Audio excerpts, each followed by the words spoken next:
ప్రధానంగా తెలంగాణ వ్యాప్తంగా ఒక ఇష్యూ చుట్టూ తిరుగుతుంది. అది కులగణన. Yes.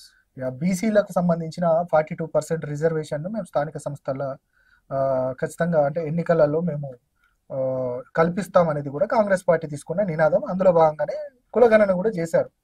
46% మాత్రమే బీసీలు ఉన్నారనేది కూడా వాళ్ళు చెప్తున్న సర్వే రిపోర్ట్స్. దానికి సందర్భంగా ఇక బీసీ నాయకులు చాలా మంది తెర మీదకి వచ్చారు.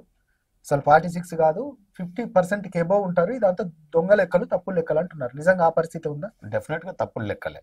ఎలా ఎలా అంటే ఈ రోజు ఎవరు సింపుల్ గా లెక్కలు చేసినా క్యాల్కులేటర్ వాడతారు, కానీ కాంగ్రెస్ పార్టీ కత్తెర పెట్టుకొని చేసినట్టు. అంటే జనాభాని కత్తిరించింది. ఓబీసీ లెక్కలు తప్పుల తడక, ఎస్సీల సంఖ్య తగ్గడం, బీసీల సంఖ్య తగ్గడం. సో వారు ఏ కమ్యూనిటీ నుంచి హేల్ చేస్తారు వాటిది పెంచుకోవడం. సో ఈ రకంగా ప్రజలలో కొన్ని అపోహలు ఏర్పడ్డాయి. మేము వెంటనే ప్రభుత్వంకి బాగా పోరాటం ఈ మధ్య కాలంలో చేసినాం.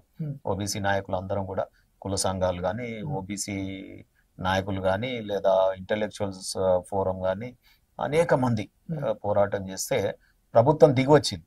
ప్రభుత్వం దిగొచ్చి మళ్ళీ మేము రీసర్వే చేస్తామని చెప్పి ఇవ్వడం జరిగింది. ఆ చర్చలలో నేను కూడా వెళ్ళాను.